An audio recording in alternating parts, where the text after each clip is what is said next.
Welcome to Developing the Leader Within podcast, the podcast that brings you leadership insights from the brightest minds shaping our world. Join us as we dive into conversation with trailblazers, innovators, and change makers, spanning every corner of the globe. Get ready to explore new perspectives, gain actionable insights, and become the leader the world needs today. Unleash your potential. Tune into Developing the Leader Within podcast on your favorite podcast platform. Let's embark on this transformative journey together. Developing the Leader Within podcast, leading beyond limits. Welcome back, everyone. If you haven't subscribed, please do so right now, as it will help us get this show to others and help us get to our next milestone. Today, we are speaking with Adonica Sweet. Adonica is a master certified coach and organizational coaching consultant. She educates coaches to be the kind of coach that brings more brilliance to the world, empowers individuals to help them discover and apply their brilliance to creating lasting change in their lives, and helps organizations recognize and master the use of their core assets, the brilliant people that bring their organization alive. Adonica, welcome to the show. Thank you very much. I'm very pleased to be here, Enrique. Well, we're happy to have you. And folks, we will be speaking about why every leader needs a coach, insider secrets from a master coach. But before we get into that conversation, Adonica, tell us a little bit about you. Thank you. I am a wife, a step parent, a pet parent, and all those things that Enrique mentioned. I am the daughter of Jean and Alan Pieper, and I say that because that's where I come from, is from my parents.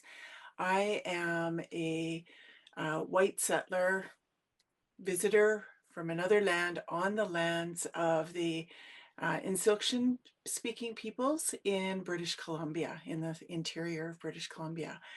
And I just love being here. I'm not connected to my original lands. I'm still discovering all of my heritage. And so I share that because I think it's important for people to know where they come from in order to be able to really show who they are. That's beautiful. And yeah, and we were just talking about Puerto Rico, and so all those little things, right? From where you are is so important. And when you're talking about leaders, right? One of the things that I often recall telling leaders, don't forget where you came from, right? Because there's always an origin story. But as we grow in leadership, we find ourselves not being able to grow by ourselves. And if you ask me, we really don't grow by ourselves. We always have some people around us helping us get to the next step. And so that evolution is not solo.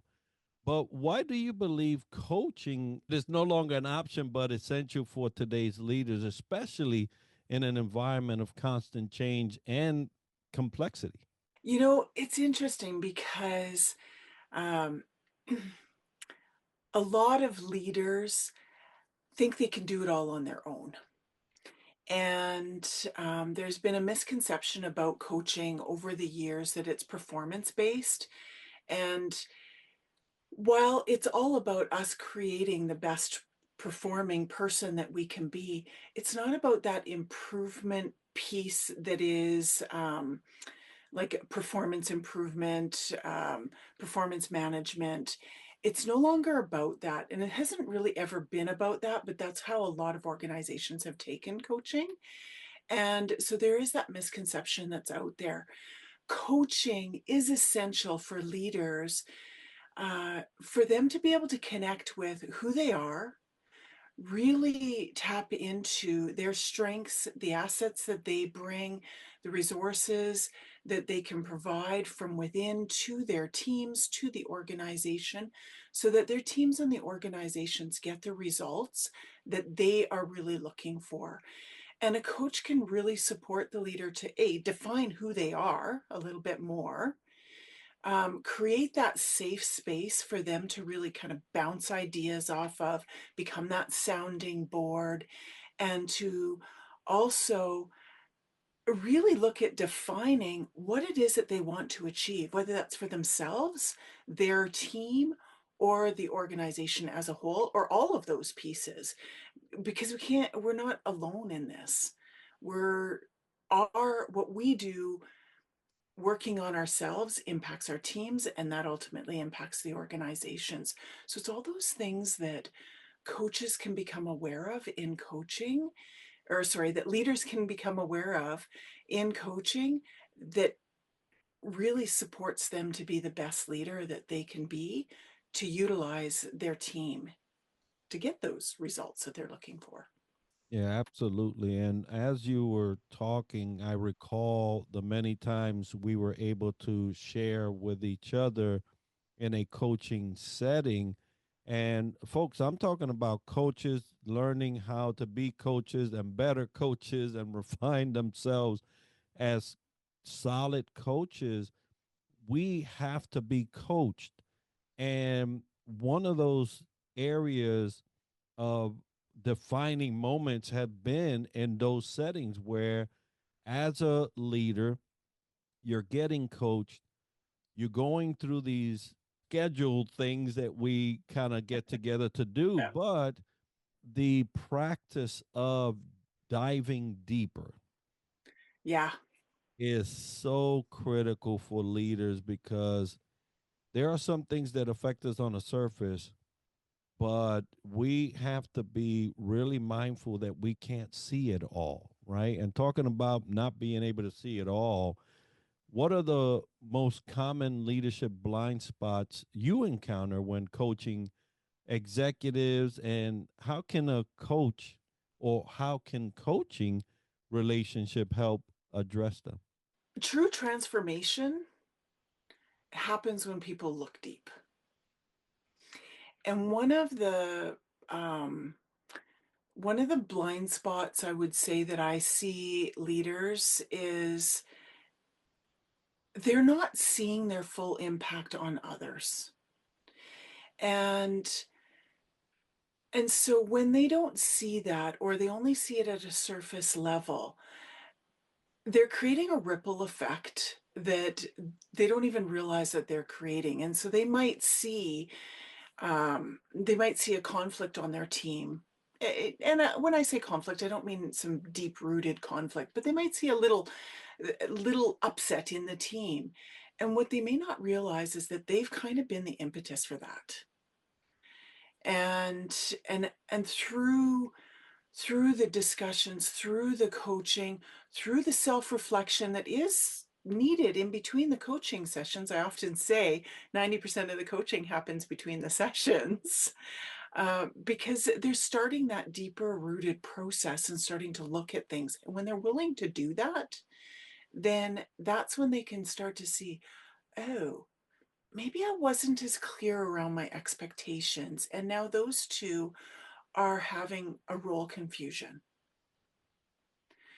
Or something along the lines of, wow, I can tell I wasn't exactly there for them. I didn't actually listen fully in that meeting, where I would have picked up on a few of these little things that have been happening. And so coaching can really give that safe space for individuals to look at that, to look at what they might not be seeing, whether it's within themselves or within their teams or within the organizations, because systems impact systems. And so for a leader to be able to have that space to bounce some of the ideas off, some of the things that they're seeing, and the coach really supporting them in the way of asking them questions, having them think about things in a little bit of a different way, and really diving deeper and really challenging the leader to look at things that they may not want to look at. And the coach, a skilled coach, can really create that space so that the leader can be willing to do that, willing to actually turn and take a look, turn inwards and really look. And that's hard work. And it's ongoing work. I've been a coach for over 10 years and I'm still doing my own work. And I will still be doing my own work the day I die. It's ongoing. Ongoing indeed. And I echo that because as long as I have been in a coaching role, every time I get into these coach with a coach, it's just enlightening. And you're like, oh my goodness, I thought I had that one in the bag. I thought I had overcome that one, but obviously I still got a way to go. And it's beautiful to see a leader develop in those settings because it's so intimate, right? You Yeah. don't have everybody surrounding you, listening in. It's just you and you realizing that, oh wow, that was a blind spot. Oh my goodness, I am the one that's causing most of these challenges, We're and contributing to it. yeah, or at least contributing to it. And then you can make the necessary adjustments. These adjustments are for the sake of the leader, but also they trickle into the Mhm. workplaces, they trickle into how you contribute, how you develop your teams. And so, in your experience, how does effective coaching contribute to building inclusive workplaces and improving team dynamics?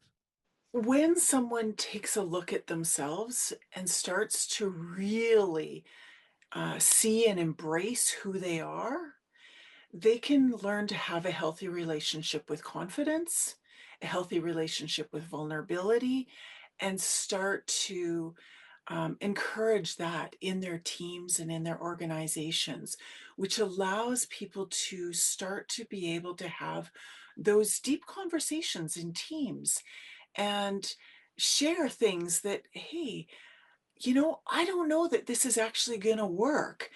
And they feel safe saying that. Whereas if we don't create that kind of space, if leaders don't create that kind of space where vulnerability is accepted and encouraged, and where confidence is healthy, not that overconfidence saying, I know everything, it's that humble confidence, then people will be closed and they won't speak up. And they won't speak up in the way that others will listen. They may be thinking it, or they may say something small. And if a leader isn't prepared to hear or isn't fully listening, they're not going to hear that little bit that could totally change around the impact of a project for the better, or at least see something to consider. And so it is really, really imperative that a leader works on themselves and really does that identity work, seeing who they are, where they're from, what kind of impact that they have, how they're showing up, I, identifying and articulating the kind of leader that they want to be, and having a vision for themselves, for their family, because they're a whole person, their teams, and the organization. And once they're able to do that, they become more whole.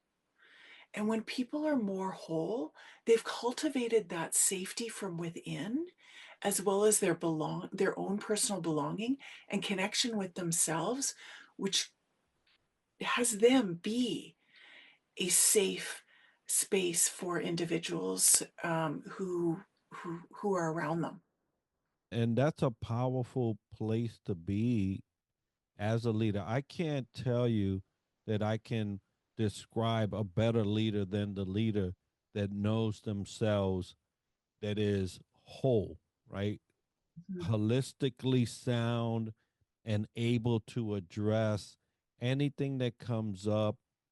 Maybe they don't have the full solution, but they can get you down a road where you can make some positive strides, and that leader, whether female or male, is just such a blessing to have.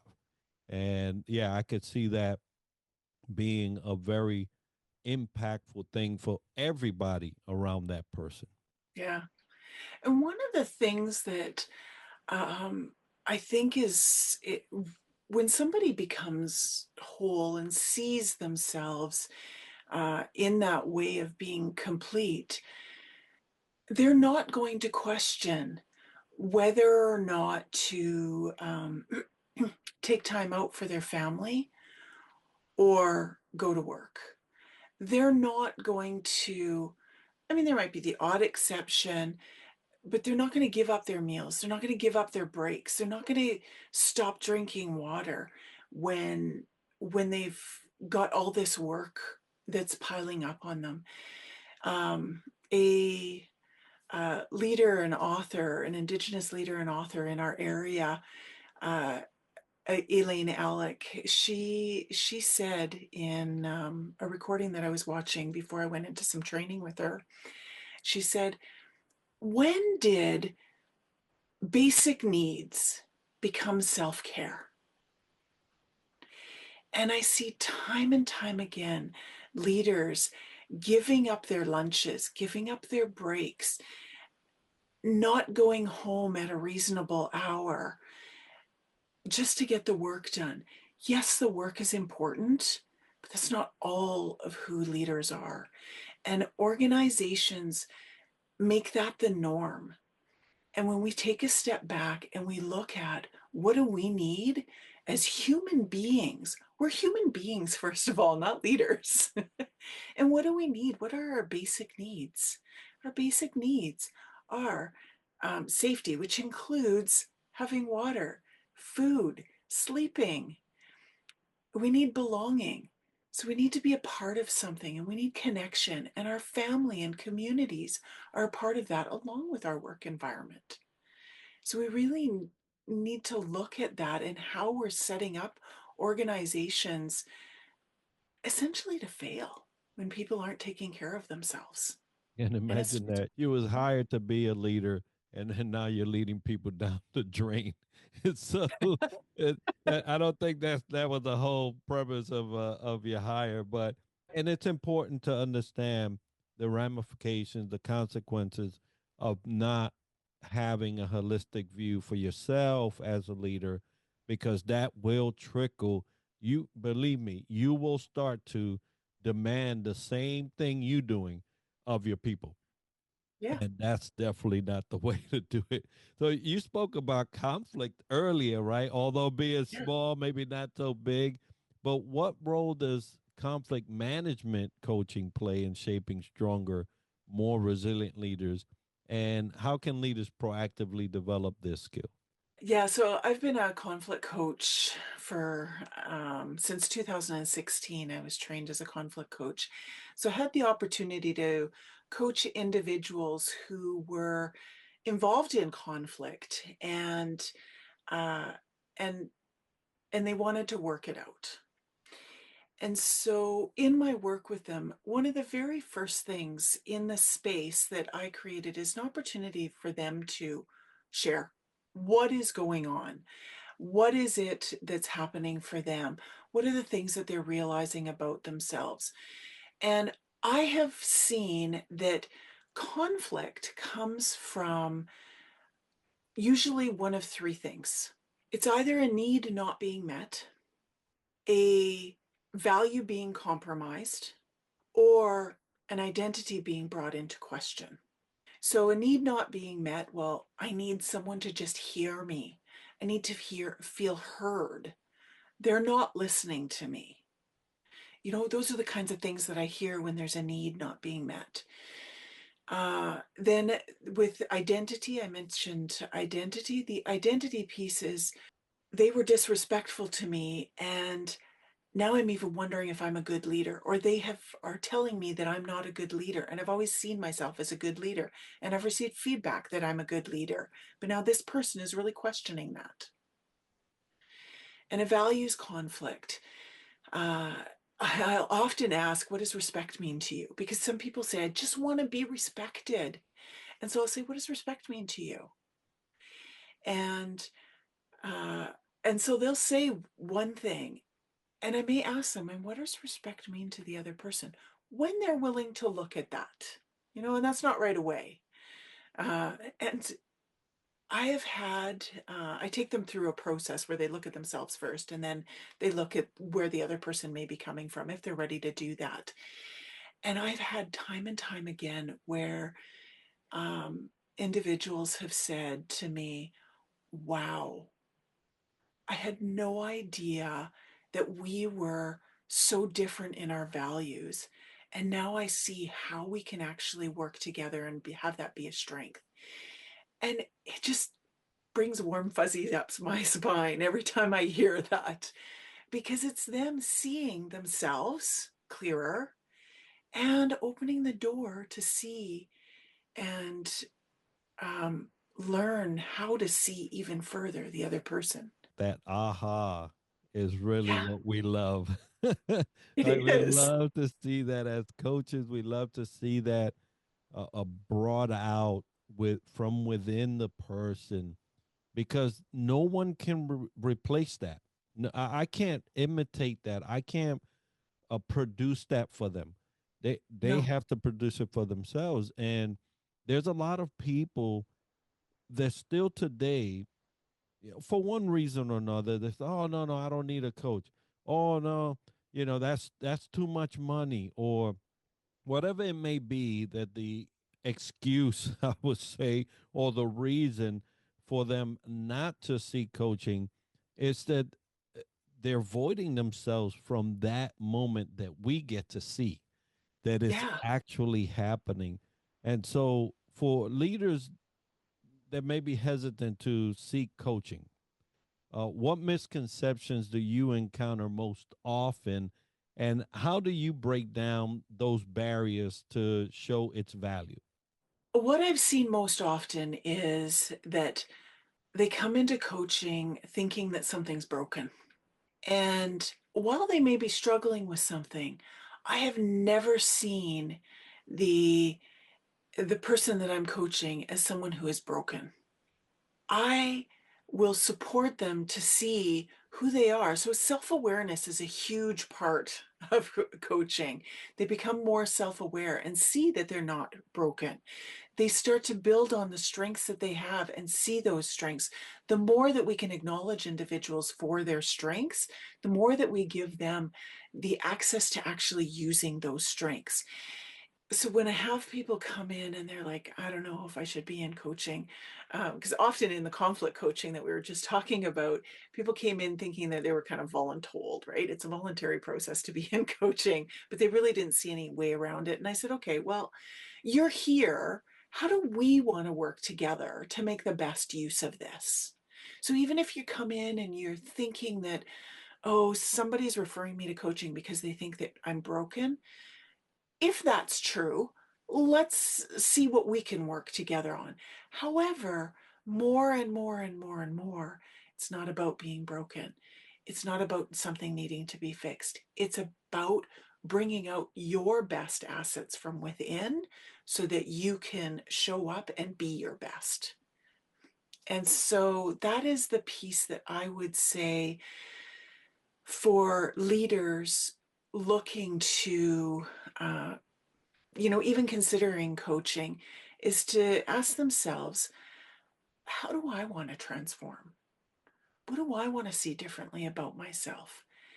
And yeah, I could maybe use a coach to help me do that and to really bring me along and see where I need to grow so that I can continue to be my best, both at work and at home.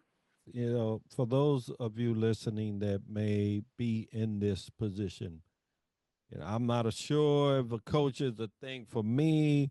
I don't know about that investment, or I don't know about the time. Only you can get yourself there, right? We can't Yeah. dictate you to go get a coach. Only you can get there. But I will tell you this, and both Adonica and I have seen many faces come to this aha, right? To this, oh my goodness, I didn't know. Oh, I wish I had known, years ago. Or there's so much that happens in a coaching session. And sometimes it's not even the thing you think that it Often is. it isn't. Most often it's something completely different. And it is like a breakthrough. And that's what you are avoiding yourself of when you don't seek a coach or help from a coach, because those breakthroughs, if we all could get through the breakthroughs on our own, we would be fine. But the world is not fine, and neither are any one of us. So there's a reason for it, and that outside perspective, that outside element that can help us sift through all of the junk that may be piling up from other things can get you to where you belong. So Adonica, for those that are listening and through the course of this discussion have said, man, maybe I should look into this. What do you have coming up where you could share that maybe they can join you, or maybe the listener or the viewer can contact you to either support what you're doing or get the help that you provide? Thank you for asking that. Before I answer that, I would just like to say, my friend and coach colleague Lori Ford has said, "Not everyone needs a coach. Everyone deserves a coach." And I wanted to share that because for any of you who are thinking that you can do it on your own, sometimes you can do it on your own. With a coach, though, you get there a lot faster. And so I just really want to emphasize that for anybody who is saying, I can do this on my own. And yet, some people can. I've noticed that there are some people who actually can, and they do. It just takes them a lot longer. And so for anyone who wants to connect with me, I would say at this point, the best way to connect with me is through LinkedIn. There's not many Adonica Sweets out there, so I'm pretty easy to find on LinkedIn. And as far as things that are coming up for me, I am I'm one of those individuals who is I like to tailor make things for individuals and for teams and organizations. And some of the things that I have in my back pocket, I kind of combine all of those and create something really powerful for the individual or the organization. Sure, I have my set coaching packages, and I've got a few of them because of the fact that I like to customize things that are going to work. Everybody is an individual, and all organizations are unique because of the people that they have in them. Because I believe everybody is unique, and so everybody might need a little bit of a different thing. So the first thing that I like to know is what's going on. What is the need that you want to fulfill within yourself or within your organization? And so we have that conversation first. And then from there, I share what it is that I think that I can do and in the timelines that I can do it in, or I may refer because I'm not the best person for every single situation. My key focuses are on inclusion and cultivating that safe space for in organizations and within. And so those are my biggest pieces of work. And a part of that is really tapping into who the person is, how they are, how they're showing up. Both of you and I are ontological coaches, and the being profile is a part of the work that I do. And so there's a number of different ways that I package things depending on what an individual needs. Well, wonderful, folks. I will make sure to have all the necessary links for you to get a hold of Adonica and her great services. Thank you so much, Adonica, for sharing this session with me. And folks, I want to remind you that today's episode is sponsored by the Global Trends magazine, the Outlier Project, Fantail Services, Southern Sweet and Sassy Coffee, Ascend Meditations, and Chop AI. And if you've enjoyed this episode and learned something interesting about the topic covered today, make sure to like, share, and subscribe, and let us know by leaving a comment. And make sure to catch us streaming on Parade Deck, on Roku, and Amazon Fire TV on the Purpose Place Network, and catch our Going Deeper Within content on the Lions Guide Academy. And tune in next week for another episode where we dissect leadership from another angle. And as we like to end the show, success to you.